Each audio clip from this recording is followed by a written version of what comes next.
Hello friends, स्वागत है आप सभी का all well solution of life channel पर। आज हम करने जा रहे हैं 9th क्लास की प्रश्न वाली संख्या 1 का पहला क्वेश्चन। तो चलते हैं, क्वेश्चन करते हैं। फर्स्ट क्वेश्चन है, क्या शून्य एक परिमेय संख्या है? क्या इसे आप P/Q के रूप में लिख सकते हैं, जहां P और Q पूर्णांक है और Q का मान 0 नहीं है, यानी Q does not equal to 0। देखते हैं इसको कैसे करेंगे। सबसे पहले तो हमें ये पता होनी चाहिए ये परिमेय संख्या क्या होती है। तो सबसे पहले परिमेय संख्या को जानते हैं। वे संख्याएं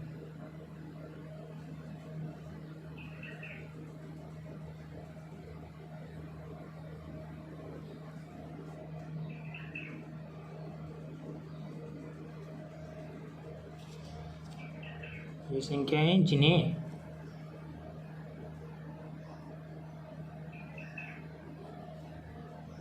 P/Q के रूप में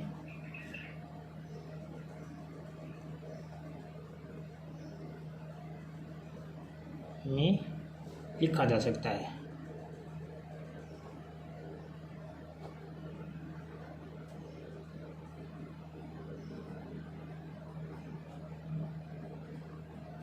यानी वे सभी संख्याएं जिनको P/Q के रूप में लिखा जा सकता है, जहां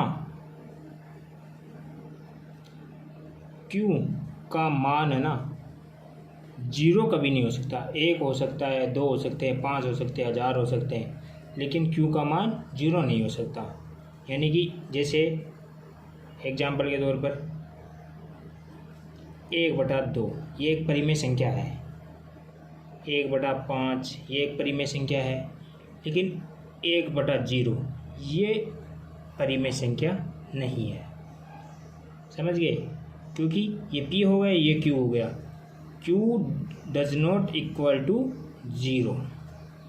Q का मान 0 के बराबर नहीं होना चाहिए, तो वे संख्याएं परिमेय संख्याएं कहलाती है। जिसका मान 0 के बराबर हो जाता है तो संख्याएं परिमेय संख्याएं नहीं हो सकती। अब चलते हैं अपने क्वेश्चन पे। यानी इसका मतलब यह हुआ कि P/Q के रूप में लिख सकते हैं और P और Q पूर्णांक है। इसका आंसर है, यानी कि हम क्या लिख सकते हैं? पहली बात तो कि हाँ लिख सकते हैं, बिल्कुल जी हाँ, 0 एक परिमेय संख्या है, क्योंकि हम इस 0 को क्या लिख सकते हैं, जिसे P/Q के रूप में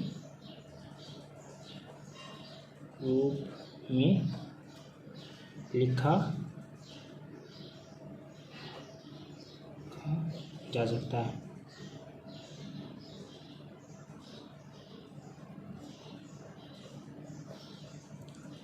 जैसे 0 ऊपर लिख सकते हैं, नीचे क्यों नहीं हो सकता? 0 1 हो सकता है, यहाँ 1 लिख दो, यहाँ माइनस का 1 लिख सकते हैं, यहाँ 0 लिख दो, यहाँ 2 हो सकता है, यहाँ 0 लिख दो, यहाँ 5 हो सकता है। यानी कि इसको, यानी कि Q does not equal to 0 और P बराबर 0, 1, 2, 3 कितनी भी संख्या हो सकती है ना। अतः 0 एक परिमेय संख्या है। ये क्वेश्चन समझ में आया? अब चलते हैं नेक्स्ट क्वेश्चन की तरफ। सेकंड क्वेश्चन है, 3 और 4 के बीच 6 परिमेय संख्याएं ज्ञात कीजिए। चलो करते हैं 6 संख्याएं ज्ञात। चलो क्या ज्ञात करने हमें? 3 और 4 के बीच 6 परिमेय संख्याएं।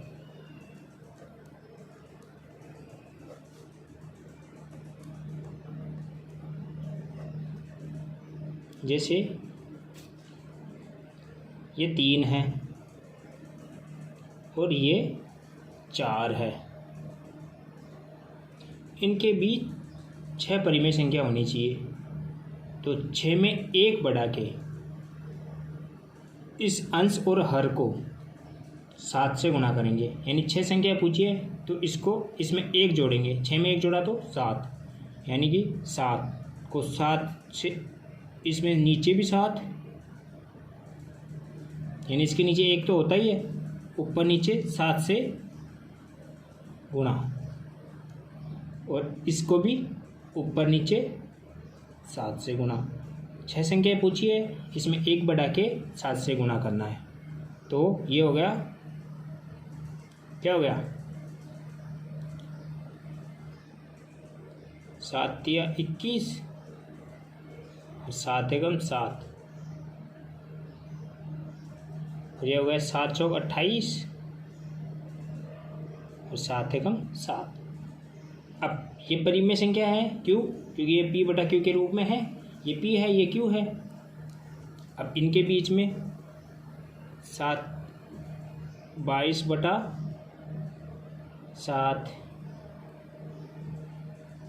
23 बटा 7 24 बटा 7 25 बटा 7 26 बटा 7 और एक 27 बटा 7।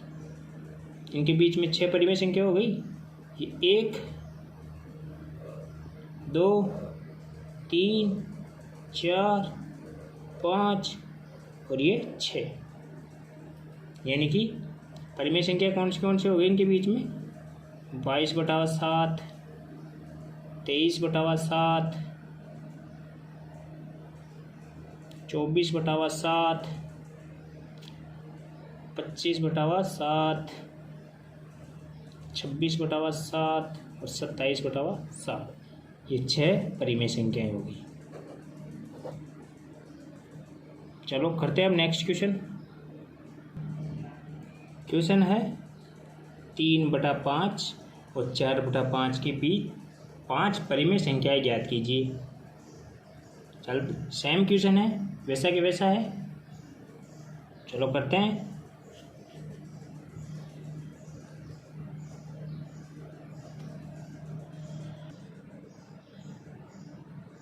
पाँच पूछिए, 3 बटा 5 और 4 बटा 5। इसमें 5 पूछिए, 5 में 1 बढ़ा के ऊपर नीचे गुणा करेंगे, यानी कि 6 और नीचे भी 6, इसमें भी 6, इसमें भी 6। तो ये बनती कितनी?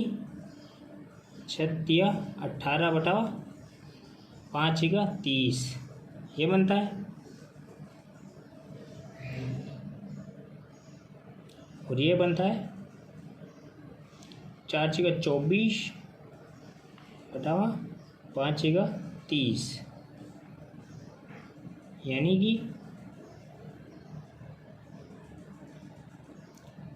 19 बटा 30, 20 बटा 30, 21 बटा 30, 22 बटा 30, 23 बटा 30 और ये 24 बटा 30। एक परिमेय संख्या, 2 परिमेय संख्या, 3 परिमेय, 4 परिमेय, 5 परिमेय संख्या, यानी कि इनके बीच में 5 परिमेय संख्या हो गई। आया समझ में क्वेश्चन? अब करते हैं नेक्स्ट क्वेश्चन। क्वेश्चन नंबर 4 है, नीचे दिए गए कथन सत्य हैं या असत्य हैं। और कारण के साथ अपने उत्तर दीजिए। पहला क्वेश्चन है, प्रत्येक प्राकृत संख्या पूर्ण संख्या होती है। सबसे पहले तो हमें पता होना चाहिए कि प्राकृत संख्या क्या होती है, पूर्ण संख्या क्या होती है, पूर्णांक संख्या क्या होती है। सबसे पहले हम ये जान लेते हैं। प्राकृत संख्या 1 2 3 4 से लेके अनंत तक होती है। वे संख्याएं जिनमें 1 से स्टार्ट होकर अनंत तक संख्या हो वह प्राकृत संख्या होती है। पूर्ण संख्या क्या होती है? जब प्राकृत संख्याओं में 0 को शामिल कर लिया जाए तो वह पूर्ण संख्या हो जाती है। 0 1 2 3 4 से अनंत तक। और पूर्णांक संख्या क्या होती है? जब पूर्ण संख्या में ऋणात्मक संख्याओं को भी शामिल कर लिया जाए, जैसे -2 -1 0 1 2 3 4 5, ये सभी संख्याएं पूर्णांक संख्याएं कहलाएंगी। तो हमें पता चल गया कि पूर्ण संख्या क्या होती है, पूर्णांक संख्या क्या होती है और प्राकृत संख्या क्या होती है। अब करते हैं अपने क्वेश्चनों को। अब क्वेश्चन बोल रहा है कि प्रत्येक प्राकृत संख्या पूर्ण संख्या होती है। हाँ, क्यों? क्योंकि प्राकृत संख्या होती है। प्राकृत संख्या क्या होती है?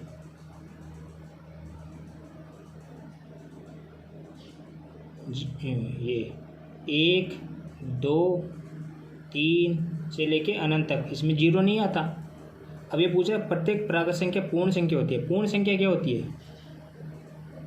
पूर्ण संख्या होती है 0 1 2 3 से लेके अनंत तक।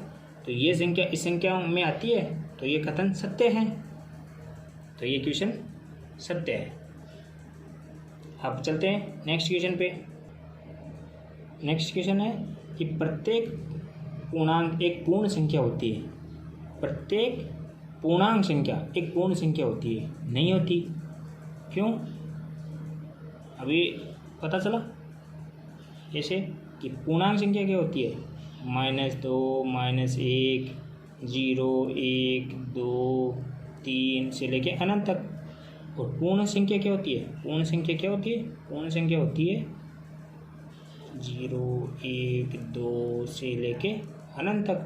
तो ये संख्या इस संख्या में नहीं आ सकती, क्योंकि इसमें माइनस की संख्या भी तो है। तो ये कथन असत्य है, क्योंकि सभी पूर्णांक संख्या पूर्ण संख्याएं नहीं हो सकती। तीसरा क्वेश्चन देखते हैं इसी में। तीसरा क्वेश्चन है कि प्रत्येक परिमेय संख्या एक पूर्ण संख्या होती है। ये भी कथन गलत है। नहीं। क्यों? क्योंकि जो परिमेय संख्या होती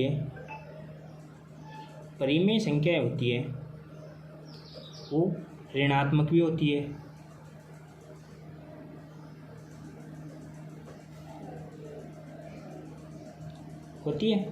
जैसे माइनस का 1/2 -1/5, ये परिमेय संख्या तो है। लेकिन पूर्ण संख्या क्या होती है? पूर्ण संख्या होती है क्या? 0 1 2 3 से लेके अनंत तक। तो सभी प्रत्येक परिमेय संख्या पूर्ण संख्या नहीं हो सकती। तो आज प्रश्नवाली 1.1 ख़त्म हो चुकी है। अब नेक्स्ट वीडियो में 1.2 स्टार्ट करते हैं। और यदि वीडियो अच्छा लगा हो तो लाइक करना, शेयर करना और सब्सक्राइब करना। धन्यवाद।